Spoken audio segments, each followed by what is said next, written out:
Et salut à tous et à toutes, j'espère que vous allez bien. Aujourd'hui on va passer en revue les transferts les plus intéressants de ce mercato hivernal en Belgique.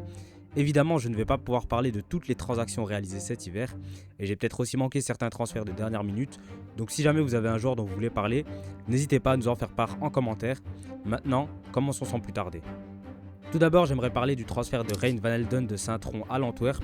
Le défenseur central belge de 23 ans fait parler de lui depuis déjà quelques saisons dans le plat pays, pour cause d'un excellent placement défensif, un physique impressionnant, ainsi qu'une vitesse pas mauvaise pour son gabarit d'1m87. A cela, on peut ajouter un bon jeu de tête, et on obtient un joueur dans la lignée des Stuckers de Lorge et Smets, également passé par la formation Trudener. L'Antwerp était à la recherche d'un joueur à caler dans leur défense à 3, et il pouvait selon moi difficilement obtenir mieux que Rein van Elden, surtout pour seulement 1,5 million. Par contre, il faudra qu'on parle une fois des clauses libératoires ridiculement basses des joueurs de Saint-Tron, car ce n'est pas la première fois qu'une de leurs stars part contre un montant dérisoire à cause de ça. Pour en revenir à Van Elden, il avait directement commencé titulaire contre Charleroi après son transfert. Malheureusement, il s'était blessé dès la 30e minute de jeu. Il sera donc absent pour une durée approximative de 6 semaines.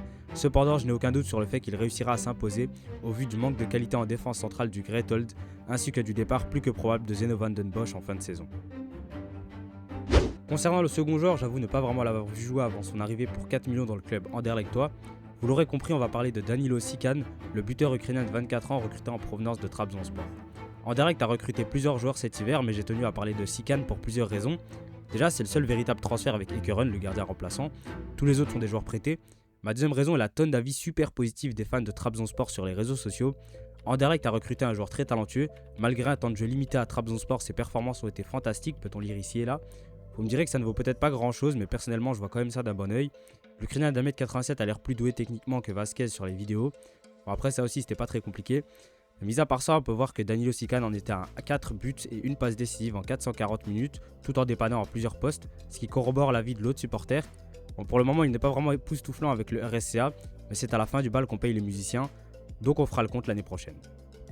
Hyun Seok Hong est de retour en Jupiler Pro League. Une nouvelle qui devrait réjouir tous les amateurs belges de beau football vu le premier passage brillant du numéro 10 coréen. Sa magnifique patte gauche avait été à l'origine de 5 buts ainsi que 6 passes décisives en 2500 minutes, ce qui lui avait valu l'intérêt de clubs étrangers. A ma grande surprise, c'était à Mayence qu'il avait décidé de poursuivre sa carrière. Malheureusement, tout ne se passera pas bien pour lui en Bundesliga. Il sera donc prêté à Nantes en début de saison, mais une fois encore, il manquera de temps de jeu, raison pour laquelle il sera reprêté dans la foulée cet hiver à la Gantoise. Bon, sur papier, un fleuve de Mayence et Nantes n'a peut-être pas l'air d'être la recrue du siècle non plus, mais personnellement, je suis persuadé que tout est une question de contexte.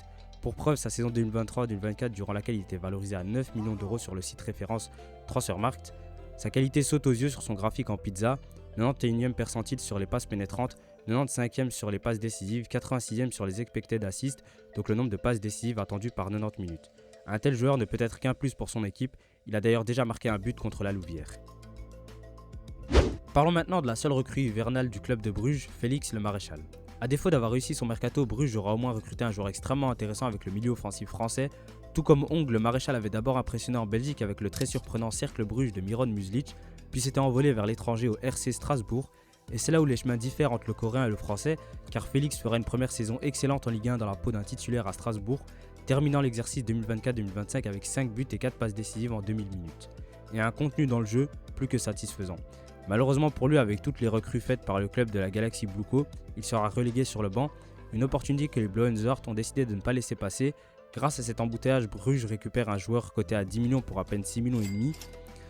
Certains pensent peut-être que c'est du gâchis de recruter à ce poste car il y a déjà Van Aken, mais personnellement je suis d'avis que les deux pourraient très bien jouer ensemble. Cela pourrait être très utile de sortir Onedika ou Stankovic à son profit dans le cas de figure où le club serait mené. Le Maréchal fait 1m80 et est un joueur qui court beaucoup comme le montrent ses statistiques. Il récupère aussi pas mal de ballons et est capable de presser. Pour moi, il pourrait très bien être le deuxième 8 d'un 4-3-3 aux côtés de Van Aken. Oumar Diouf est selon moi l'un des transferts hivernales les plus intéressants en Belgique. L'attaquant sénégalais de 22 ans a rejoint le STVV en provenance du RFC Liège pour un montant estimé à 900 000 euros, à peine 6 mois après avoir signé librement en Challenger Pro League. Un parcours pour le moins particulier, surtout lorsque l'on sait que lors de la saison 2024-2025, il évolue encore en Chypre du Nord sous les couleurs de Geslik Goussou TSK, où il a inscrit 19 buts. Passer d'un championnat peu médiatisé au deuxième de Belgique en moins d'1 an est quand même plutôt remarquable. Sur le terrain, Oumar Diouf se distingue par sa mobilité, son efficacité dans la surface et son excellent jeu sans ballon. Comme le souligne Byron Young dans son excellent article, ses appels intelligents et imprévisibles lui permettent de se libérer du marquage et de créer des espaces pour ses coéquipiers. Malgré sa taille d'1m80, il est également dangereux dans le jeu aérien grâce à sa détente.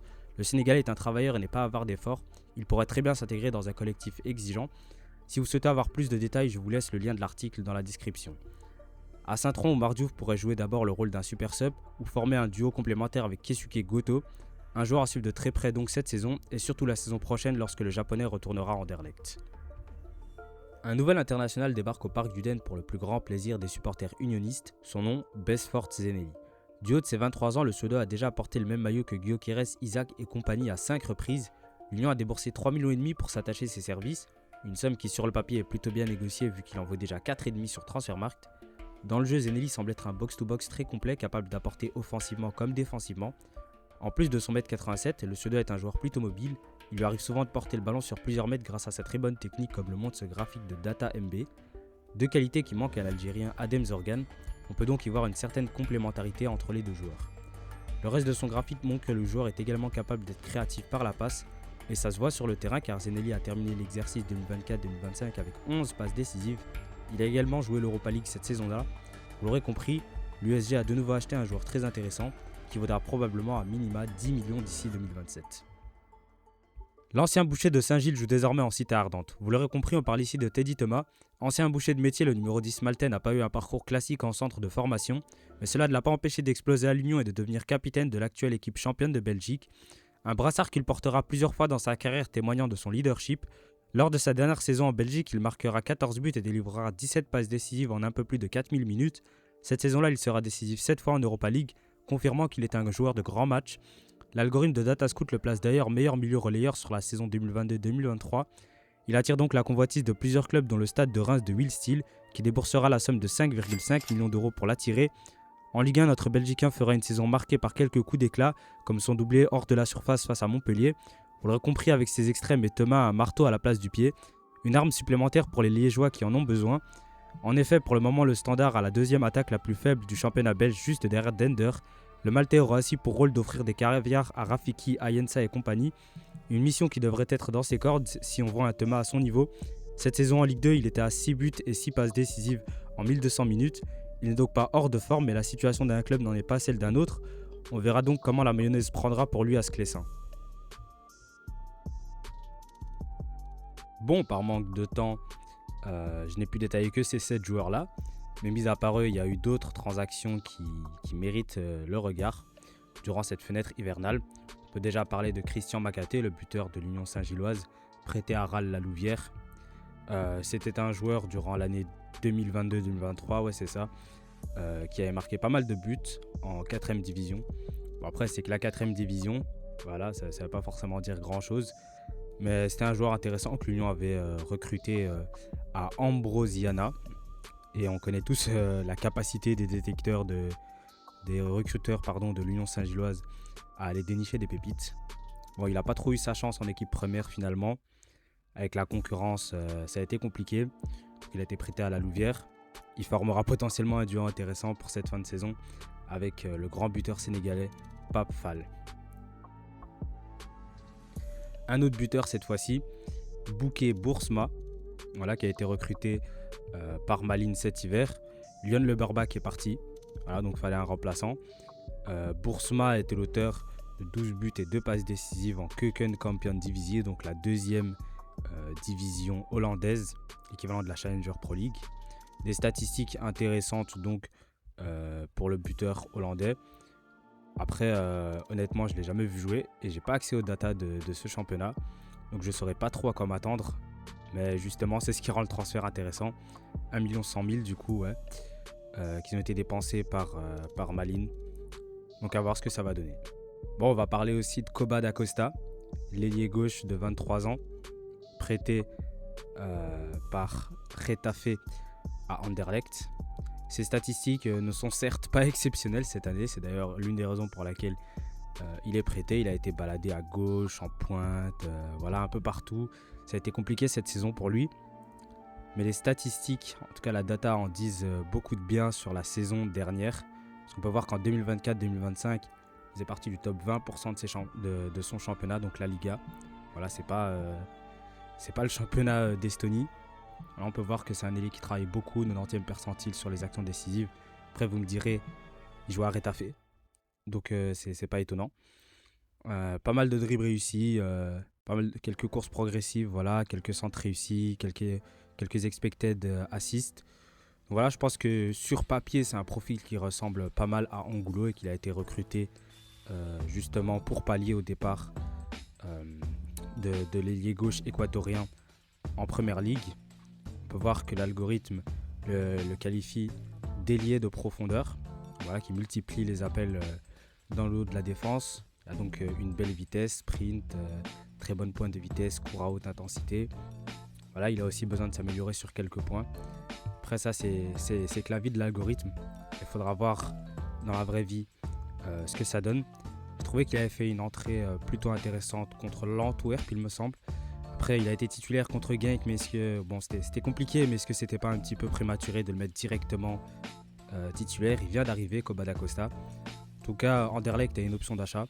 Donc on peut dire que c'est petit risque, gros profit, si on voit les choses de manière positive. Avec tout ce qui se passe en ce moment à Anderlecht, voilà, on peut essayer de positiver comme ça.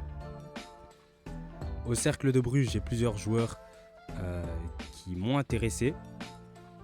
Déjà, on peut parler de Geoffrey Kondo, l'arrière gauche, voire défenseur central, parce que dans les faits, il est plus utilisé comme défenseur central, en tout cas sur les premiers matchs que j'ai vus. Il vient de Ligue 2, voilà, de Ligue 2 je pense. Ouais, l'USL Dunkerque, donc Ligue 2. Il a été recruté quand même pour une somme pas trop dégueulasse pour le Cercle, 2,5 millions. C'est un défenseur qui a encore du potentiel car il n'a que 23 ans. Donc à voir ce qu'il va donner lui aussi. Bon, on va parler aussi de Dante Van Zer qui a été recruté en prêt par le Cercle de Bruges. C'est un ancien international belge quand même, je pense qu'on s'en souvient tous de son duo exceptionnel avec Denis Soundav. Bon, depuis, les trajectoires ils ont été un peu différentes pour les deux joueurs, car Van Zer, lui, est allé s'enterrer en MLS. Voilà, si mon Wi-Fi veut bien charger la page. Voilà, Van Zer est parti s'enterrer en MLS, tandis que Undav a joué en Première Ligue, en Bundesliga, a été appelé en équipe nationale allemande. Bon, ça ne veut pas dire que c'est un mauvais joueur. S'il est relancé, je pense qu'il peut retrouver sa forme de l'Union. Mais voilà, en tout cas, c'est un pari intéressant tenté ici par le Cercle de Bruges. On va voir ce que ça va donner pour lui aussi. Bon, le dernier joueur dont je veux parler est le 4e buteur. Ouais, il y a pas mal de buteurs là. Mais bon, on est obligé de parler d'un joueur recruté par l'Union Saint-Gilloise. Buteur cherché dans les basses divisions allemandes. Je pense que c'est allemand ça. 1m90. Alors, je pense qu'on est obligé de s'y intéresser. Voilà, la dernière fois que l'Union s'était intéressée à un buteur des basses divisions allemandes, c'était Voltema 2 qui n'était finalement pas venu, mais qui a connu la trajectoire de carrière qu'on connaît tous, je pense. Aujourd'hui, recruté 90 millions, je crois, par Newcastle. La somme précise m'échappe, mais voilà, je sais que c'est une très très grosse somme. En tout cas, le petit Matteo Biondic a été l'auteur de 7 buts et 5 passes décisives en 17 matchs, qui à mon avis c'est pas 17 matchs, c'est beaucoup moins en termes de minutes jouées, croate, allemand. En tout cas on verra ce que ça va donner. Personnellement c'est les joueurs que j'avais à l'œil durant ce mercato hivernal. J'ai fait un petit peu le tour des effectifs, mais c'est tout à fait possible que j'en ai manqué. Donc si jamais vous avez un joueur à l'œil, n'hésitez pas à m'en parler en commentaire, je lis tout, voilà. Et donc voilà, à la prochaine, portez-vous bien et salut.